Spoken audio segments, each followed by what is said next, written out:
Hi, everyone. We're going to get started. People are streaming in slowly. But yes, let me share my screen. All right. Okay. So just to let you guys know, feel free to send in any questions at any time. And after each section, I'm going to pause and then go to see your questions and address them. So don't worry if your question isn't being answered right away. So welcome, everyone. This is Millie's guide to starting a nonprofit organization specifically for high school students like you and I. So my name is Chloe. I'm a current junior at South Island School, an international school in Hong Kong. And I started the You Matter organization back in 2019. So a lot of the work that I do is centered around diversity, equity, and inclusion. So with my work through You Matter, I work with people with disabilities. I also work in the inclusion space by changing school policies through an activism group that we started. And I'm also interested in looking at how tech can be used as a means for inclusion. So I'd love to eventually work in developing assistive tech for people with disabilities. And fun fact, I'm a musician too. So I actually busk, this is me, on the central walkway pre-COVID times. And that was very fun. So enough about me. Let's get into the crux of what you guys are here to listen to. So what is covered today? We're going to go through an introduction to my story. Maybe it doesn't seem too significant to you, but a lot of what I've learned and what I'll be telling you about today is from the journey that we had through You Matter. Next up, should you even start a nonprofit? And then if you decided, yes, you should, I will give you a 5-phase nonprofit map that you can follow to start your own organization. Okay, so intro. So my organization, You Matter, is essentially a community organization supporting people with disabilities, and the purpose is to help them self-advocate, whether in the school or in the workplace. So I started off as a volunteer for students with special needs in a special needs school in Thailand. So that's me right there. And so we started as an educational advocacy organization. But the pandemic actually changed our perspective on disability rights, and we learned the larger problem beyond educational inequity is something called the Great Drop-Off. So that's when people with disabilities transition from high school or college to the workplace, and they're displaced from this very strong institutional system. So we were thinking, pandemic, online work from home, how do we help people with disabilities gain their footing again after school? So we started the Elevate program, and we also delivered care packages. We started the Elevate program to link interns to startups like Millie. So we wanted to provide employment opportunities, but we received feedback from the disability community that these were unpaid internships and they were unethical. So we pivoted that idea, and now we are building out a mentorship program. Very long journey. There's a lot of learning to be done, but I think the biggest thing that you can take out of our story is it's okay to pivot. And it's okay to fail as long as you take into consideration the community's feedback and co-create with them. Just a few things, we've been nominated as part of the Spirit of Youth finalists. We were featured in SCMP and Helping Us Gather, which is a disability rights publication. So the thing about You Matter is we failed so many times, and my journey of starting and growing my organization to this point was not like this. It has never been a linear path for me. It's more like this. It's messy, frustrating, and so everything I'm saying to you is with hindsights, because through my journey, I've accumulated lots of learnings, experience that I wish I knew when I started. And so hopefully if I pass down this experience to you guys, when you start your organizations, you won't hit as many of the blunders as I did. Okay, so how should I decide whether I should start a nonprofit? There are two sides to look at. So let's start with if you should go for a nonprofit or not. So let's say you should go to start a nonprofit if you are clear on your niche target or solution. So, I've seen a lot of organizations like Girls in Tech, Girls in STEM, And they're great because they empower women in a very underrepresented field. However, a lot of these organizations are following the same niche audience or the same niche target market that is women in STEM with the same programs like courses, educational programming, etc., conferences. So the fact that this space is so concentrated, you will have to stop and reflect. Instead of starting an organization, can I just join something similar? But if you have a very niche target or a very niche solution, which I'll get into later, that allows you to almost be a pioneer in the space. So you are starting something out of a need and not just because you want to start something. So if you're clear on that, go for it. Next up, persistence and in it for the long run. That's really looking at your track record. So think back to a time you worked on a school project or a capstone project. So how persistent were you or did you feel when projects went awry? Maybe you were working on a school project, something happened and you persisted with it. And primarily because you cared so much about the idea and you're able to map out plan Bs, you have a fixed approach to troubleshooting, you're open to pivoting, then go for it. Because a lot of the journey of starting a nonprofit organization is just that, being adaptable, having approaches and troubleshooting. So this is probably what some of you don't want to hear, but you shouldn't start a nonprofit organization if you work better with structure. So when you're starting an organization, you have to build everything from ground up. So if you're someone that maybe works better in a classroom environment or even clubs that are led by teachers, you feel like you perform better, then maybe nonprofit organization starting is not your path. And that's okay too. And obviously, if you're doing it for college, then that's going to be very tough for you because when you're in the crux of the journey, you're going to find a lot of challenges that get thrown at you, where if college is your only incentive, you won't be able to surpass that. So think about, really reflect on why you want to start a nonprofit organization. And pressured, if you have lots on your plate already, don't start a nonprofit organization unless you have a very good reason to do so. And that's these reasons, because it will drain your time and energy and you will be exhausted. But if you're doing it for the right reasons, it will be worth it. Okay, so enough of this. Hopefully, if you are on this path, that is great. We're going to move on to the nonprofit map. So this is, you've decided that you want to start a nonprofit, you've kind of identified a niche market, and you know who you want to support. That could be girls in STEM, that could be people with disabilities, people that have been displaced from their homes, etc. So regardless of what you're starting, there is a map that I've set out that we used on our journey. So it starts with a one-pager, and then you form a team and you build your network, and then you pilot your program or whatever activity that you want to set up. You have partners, and then what you want to do is evaluate that pilot. And that's actually a really important process that I'll go through later. And then that's your formal launch. So as you can see, it doesn't go from phase 1 to phase 5. There are lots of intermediary steps in between. And I'll teach you how to approach all that. I see a question in the chat. So I'm going to pause for a second and go check. Okay, roughly how many hours? Ooh, okay, this varies. Great question, thank you. So during winter break or times where I don't have school, I allocate about 20 to 25 hours. But keep in mind, this is when we're doing some really intense programming. We're either communicating with a partner, we're building a program from the ground up, or, we're just going through a fundraising round. So that would be about, I would say, a part-time commitment if you're looking at it like working hours. But in a school week, I would say about 7 hours a week is pretty reasonable. 7 hours during the school week, and then on weekends, probably 4 hours.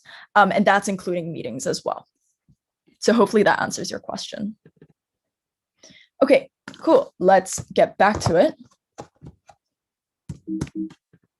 So phase 1 is the one-pager. You might have heard of the one-pager, but it's essentially a concise document that you can send to stakeholders and people you're pitching to beforehand. But when I'm referring to a one-pager, I'm talking about it in a broader sense, where it's not necessarily a one-page document, like a physical one-page document. It's more so the process of planning your organization, mapping what it could look like, and figuring out what the crux of your organization is. So this essentially helps you set your focus and set your path for the rest of what the organization could be.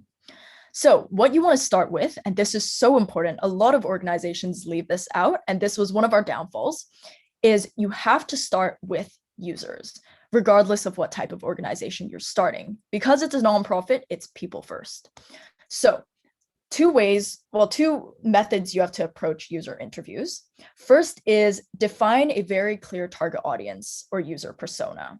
And when I say user persona, I'm not just talking about, a girl that takes physics class or someone that has been out of the workplace for 5 years. You need to be really specific. So you would create things like David Miller, 28 years old, New York, product designer. He has interest in this, this, this. And these are the 3 questions you have to figure out. What are their challenges? These are called pain points. How can we help them? And where do we find them? Where do we locate them? What are the networks that we can map to find these people? So you want to put together, maybe 3 to 4 user personas, and these have to be pretty different user personas. So going back to the girl in STEM idea, physics student, 15-year-old, not really sure how to get engaged with engineering and feels pressured because too many boys are in her class, versus physics graduate student is currently struggling with getting a job. So that's a very diverse user persona. And you don't have to cater to all of them, but that helps you consider everyone in your target population. Okay, and then once you've figured out that profile, you want to validate. So these are hypothetical, and it's okay if you start out as hypothetical, but you need to verify these by interviews. These are called user interviews. And don't skip this, as I said, but essentially you would just email people on LinkedIn, you would cold outreach, you would find people that fit the kind of personas that you've built, the hypothetical personas, and then ask them a set of questions. So this document you see on the right hand is an example of how we document our user interviews. You can do it in different ways, but essentially what this helps you do is right from the get-go of your organization, you create a culture of co-creating. So every time you have to think about what is the pain point. You're not estimating, you're not just doing secondary research, you're engaging with the population. And I think, this is especially important for people that are starting organizations for groups that they're not part of. For example, I personally don't have a disability, but I'm working with the disability community to help them self-advocate. So user interviews are especially important in my case because I don't want to infer anything that is out of my personal experience. Okay. Even if you are part of the population, it's still important to do user interviews because you are a very narrow segment of the target population, and you just have to keep that in mind. Okay, so once you have done your user interviews, you've asked questions, you've documented, now is the time to figure out the structure of your organization. So it's usually not as clean cut as this, but I've helped you guys section it off into a niche market organization and a niche solution organization. So a niche target market organization is people first. So this is when the population that you serve is at the center of your community. And so your organization is not centered around a specific product, specific product or initiative, but it's centered around helping a population.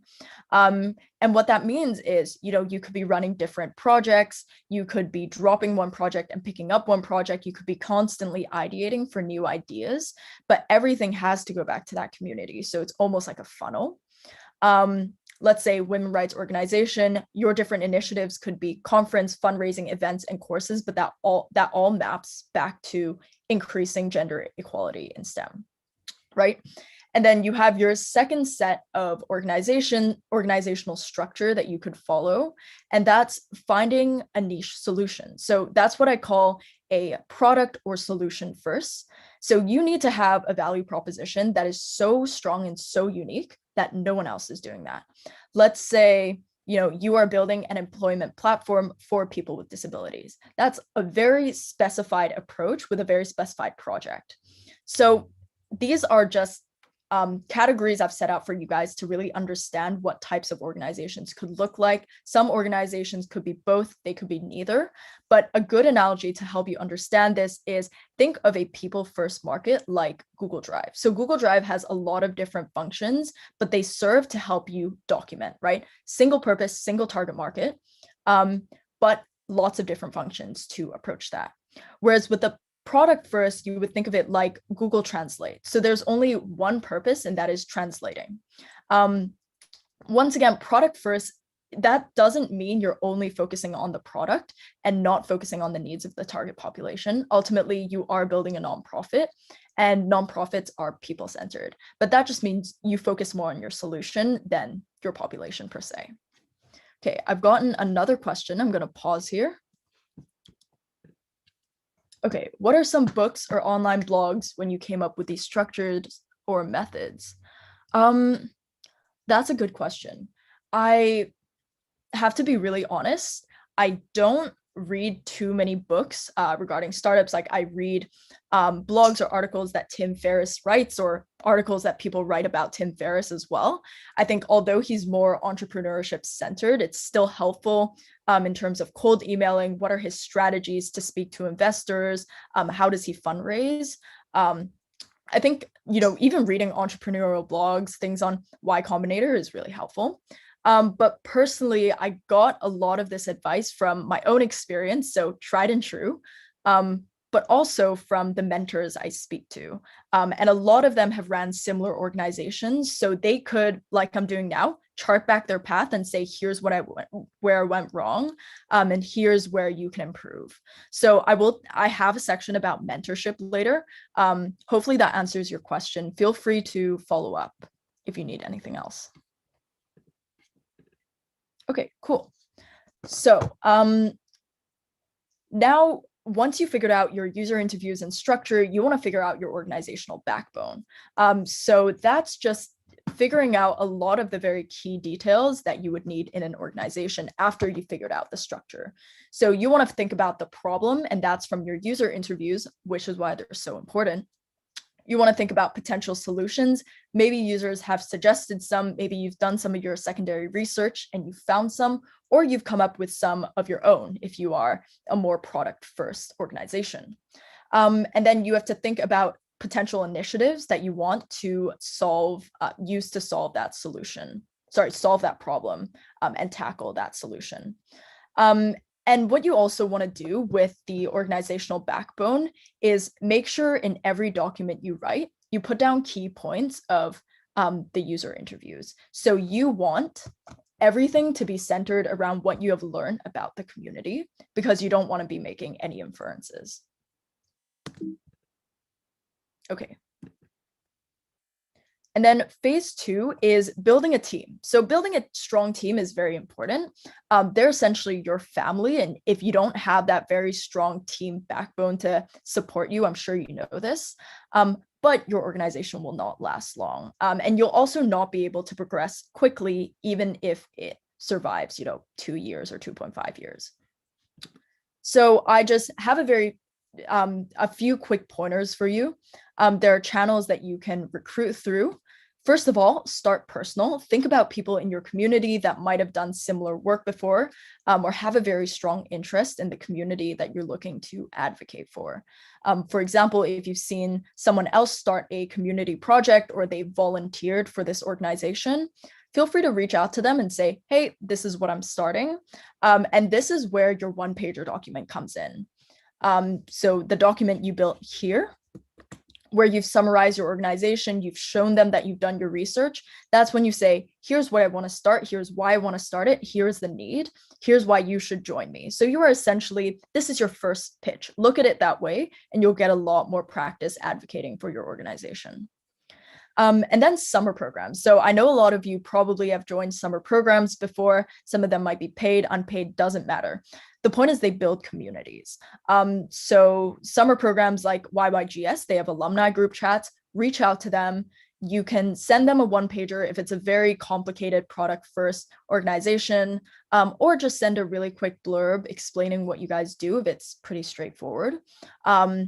the point is you want to recruit people that have a interest in these fields already. And people in summer programs, depending on what type of summer program you went to, are likely more driven than the average high school student. You can think of it that way.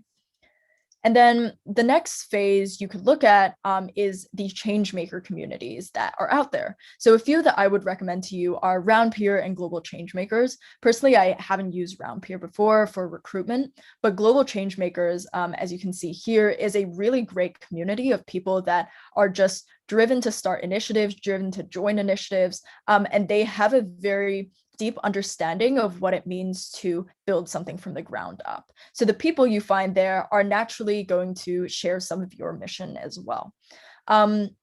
So just think about these two communities. If you're not already part of it, think of how you could harness them. And then lastly, LinkedIn outreach. This I have ranked last on purpose because this is a very lengthy process that I will go through as well. But you want to avoid this as much as possible. Number one, you can't really infer a person's work ethic or motivation within the context of your organization specifically through a LinkedIn profile. Yes, you can look at their track record, but working with them is a completely different story, which is why I asked you to reach out to people around you first or people you've done programs with. The second is LinkedIn outreach takes a long time. Some people don't check LinkedIn, and you have to cast out a very wide net to get a very small pool of fish that might not even be of such high quality. So if you do approach LinkedIn outreach, though, a few strategies are keep it concise. There are LinkedIn invites where you can send a very short blurb with 300 characters. That's where you pitch yourself. You have to refine it so much that people get the crux of the organization as soon as possible. Something I will go through later, so don't worry. And then just a point on how you recruit a good team and what makes a good team.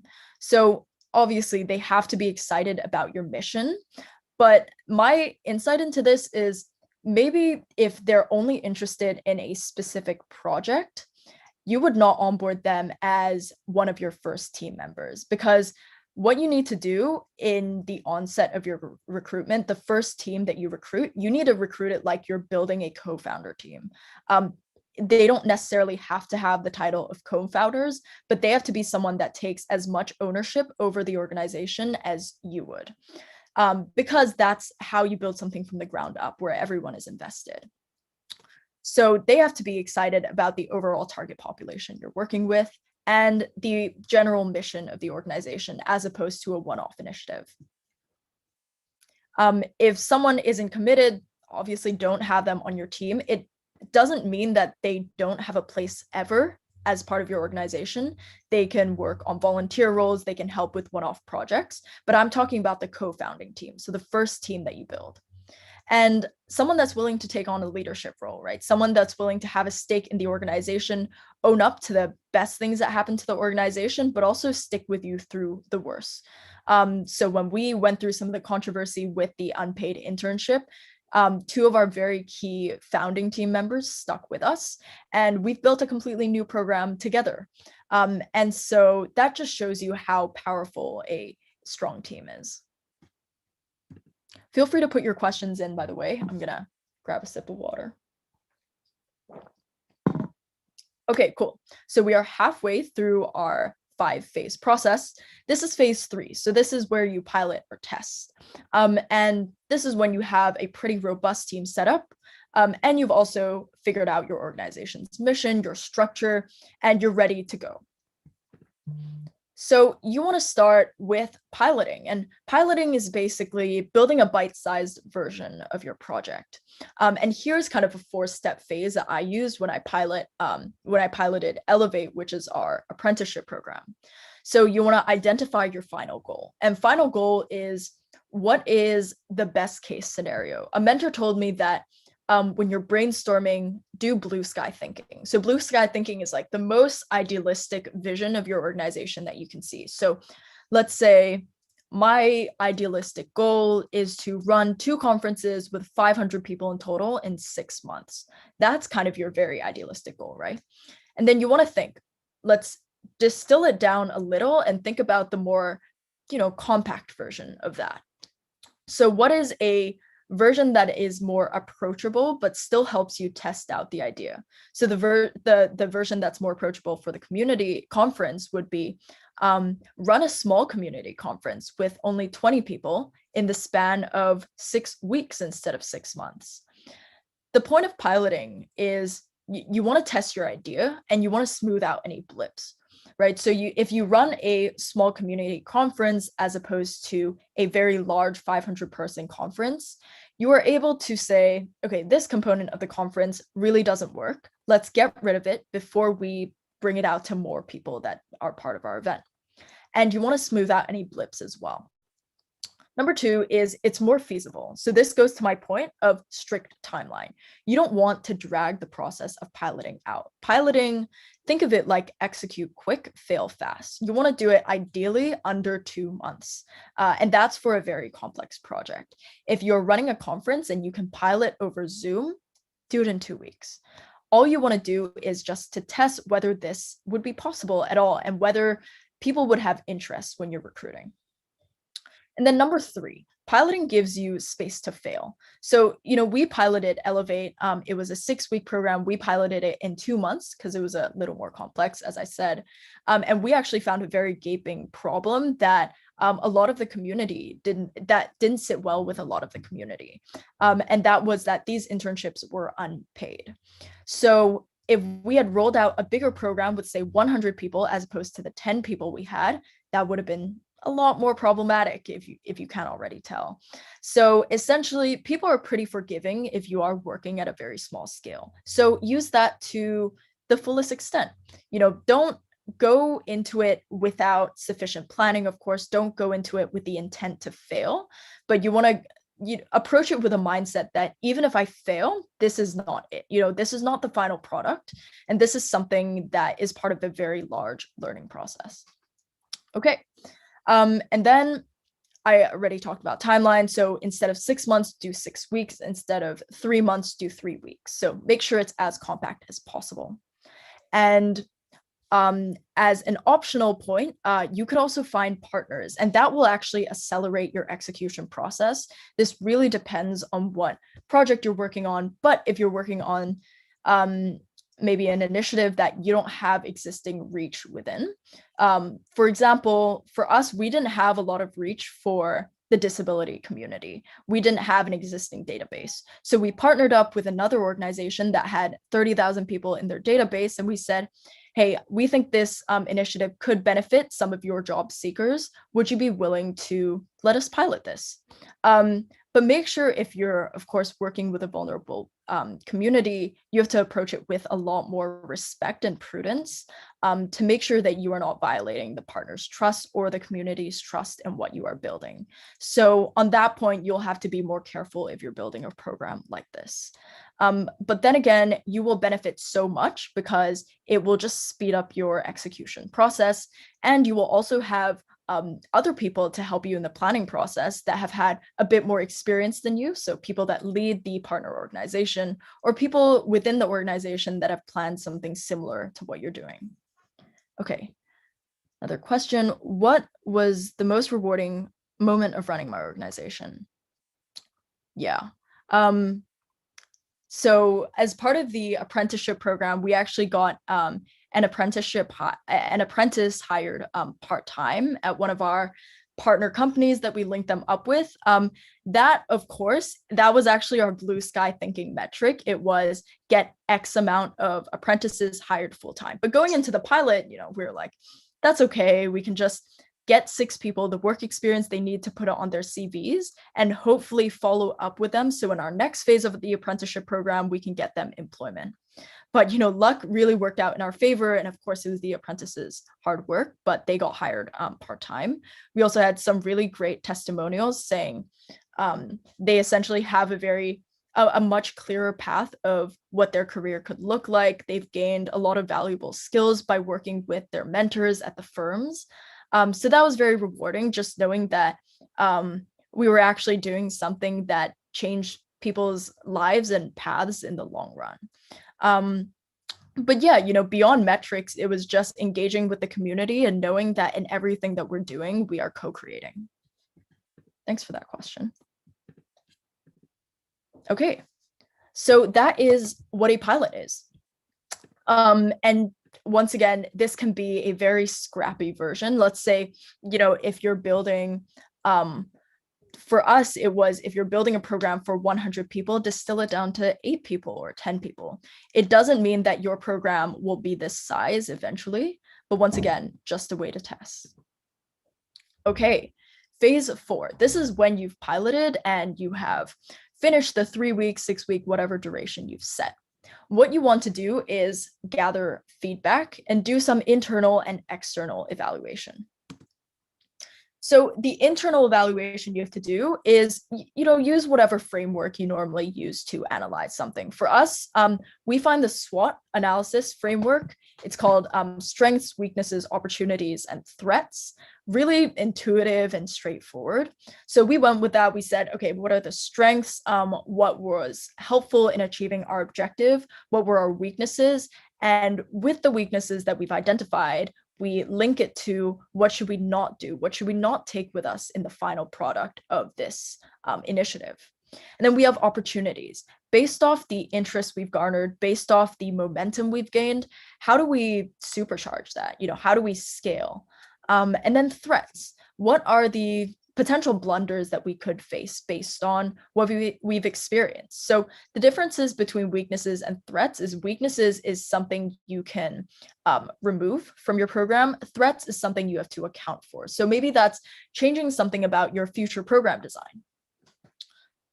But then again, there are lots of other frameworks that you could use. So just think about what works best for you and make sure it's not too complex. Make sure it's just straightforward and helps your entire team get the point of what the pilot has been for you. Okay, and external evaluation is so important because this is when you go from, you've gone through phase 1, 2, 3, 4. This is when you go from phase 4 all the way back to phase 1. And phase 1, I'm not asking you to rebuild your one-pager. Don't worry, that was a very long process. But it is revisiting your users. Remember, users are at the center of everything. And so you want to revisit your user interviews and just run them through your pilot stats. What would be even more helpful is if you actually created a one-pager for your pilot, or you created a stats reel. So you said, this is the number of people that have participated. This is our SWOT analysis that we did. These are the testimonials and the feedback that we've received. What do you think about this? Maybe these people that you've interviewed actually participated in your program, so it'd be even more helpful to do check-in calls and feedback calls with them. But it's helpful for third parties to look from outside into your program and say, okay, here's what I think, even though you've identified this as a threat, I think honestly, with what you are running now, in the future, it will dwindle as a threat. Or this is something you've identified as a strength, but I foresee this as a threat in the future. So you just gain a lot of perspective when speaking to third parties. And then phase 5, launch. Very simple, very straightforward. I have no advice for this. Just make sure that you've done all these steps well. And if you have, the launch will come naturally to you. Just make sure that you don't see the launch as the end all be all. I know your pilot was not seen as the end all be all, and the launch feels like a culmination of that, but it really isn't. It is an opportunity to learn and fail all the same. Remember to not scale too quickly because the organization gets a little bureaucratic. That just means you'll be dealing with a lot more administrative stuff than you'll be actually implementing and executing anything. So keep that in mind. But once you've launched, you actually just want to revisit these steps again. You launch it, you go back to the users and talk to them. You might have to build a larger team to scale. And then you might have a different initiative if you're a people first or people centered organization. And then you go through the pilot again. And then you say, okay, we're going to evaluate, and then it builds into our overall organization mission, and we're going to update our organizational one pager. As you can see, it's very cyclical, but that doesn't mean it's linear. Once again, a lot of these steps can go wrong at any time. But if you keep in mind some of the very basic structures that I've just told you guys about, then hopefully you'll have a better time than I did or other founders have. Okay, so this is my final tip. I am opening up Q&A essentially. So after I finish this slide, I'm solely going to be answering questions. So feel free to send in any of your questions now or in 2 to 3 minutes. So my final tip is mentorship, which I mentioned before, and it is so important to map out your network because you'll never know when it comes in handy. So the reason I'm telling you this now and not at a later stage of your process when you're building a nonprofit organization is throughout your journey, you have to keep tabs of everyone you speak to in your research, regardless of whether they were your very first stage, early stage user interviews, even all the way to people that have participated in your formal launch and helped you evaluate the program. You should be building contact lists consistently. And if you particularly click with someone that might have a bit more expertise than you or have ran a similar program, or even a user that has some very poignant insights that can help you, then at the end of each call, ask to schedule another call. You want to continue the relationship, and eventually they could become a formal advisor for your organization. And that's kind of how you build advisory boards. So another tip for networking is, besides continuing relationships, if it's someone that you don't particularly click with, or you just feel like there's not a great personality mesh, you want to, at the end of the call, say, thank you so much. Of course, show your courtesy, but say, is there anyone else with X expertise or Y experience that you could connect me with? That's how you broaden your network, right? So when you're thinking about networking, think about how you strengthen it and how you broaden it. So just to show you guys here, we had contact leads, and these were our general leads. They are from a series of different backgrounds. There were subject expertise leads like Garrick and Walter, who run social entrepreneurship networks. Walter runs a disability advocacy organization as well that's very successful in Hong Kong. And Yasmin is one of the program directors at Global Changemakers. So she's a mentor that helps me harness the community at GCM. So there are a lot of different categories of mentors that you can harness, and make sure when you're speaking to everyone, you are jotting your notes down in a central place. So we use the platform Notion. A lot of other organizations, I know Millie uses Monday. Another organization I work with uses Trello. Doesn't matter what you use, as long as your entire team is on there and it's accessible all the time. Okay, so that is the end of the informational part of my presentation. Hopefully you found that helpful. I'm not seeing any questions at the moment, so feel free to just pop it in the chat. Here's my challenge for you. So 2 things, depending on what phase you are in starting an organization or even starting a club, is the first task is, if you have a potential target population in mind that you've already identified, send one cold email or LinkedIn outreach today. That's how you can really get started in the process if you're grasping at straws and not really sure how to start. The second phase is, if you really, really don't know how to start, you haven't identified your target audience even in phase 1, you just want to find a mentor. So it could be a general mentor that might be working with a lot of change makers that have a diverse set of projects, and you might want to ask them, I think I have an idea of working on this specific project to solve this specific problem, but I'm not sure. Tell me what's out there. Tell me what kind of information and what communities I can harness. Or if you have a project idea, but not necessarily a target population, which you should avoid in most cases, you can always go to people that have built a similar project or product for a different population, that you can essentially just chart out their process and see what was their approach like, and how they essentially mapped out the process of building out their product. So 2 things to do. It's very straightforward. You can just go on email or LinkedIn. Something I do recommend is use this template. So I wanted to show you guys that we still have a bit of time, so we can go through this. This was the template that I used to recruit part of my team, but it's very straightforward. You say, hi, I'm working to support this target audience. This is why I'm doing it. I started this organization. We are working on this project. I saw that you have an interest in XYZ. get that through their LinkedIn profile or their website.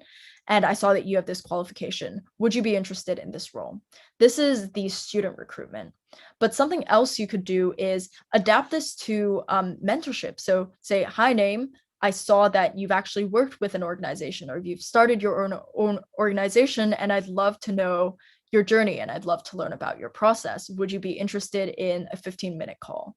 So these cold emails are pretty straightforward and they're pretty recyclable. Once you have a really good one, you can essentially send it to most people. Just make sure it's personalized enough. So just finally, some resources from Millie's end. Feel free to go on their website or their Instagram page, Millie_group, to look at resources from career to major to life exploration. And if you're an aspiring college student, you're not really sure what extracurriculars to pick up, and you're not sure if starting an organization is right for you, you can always reach out to Millie. Any questions? Feel free to drop it in the chat now. I also put my LinkedIn profile, so feel free to connect with me on there. I'm happy to answer anything if it comes up after this. So I'm going to wait a minute or so for you guys to formulate your questions if you have any. Okay, awesome. So thank you so much for being here. Remember, if you have any questions, feel free to reach out to me. Jenna has popped the Instagram for Millie, Millie_group in the chat, so follow them as well. Thanks for your time and good luck if you end up starting.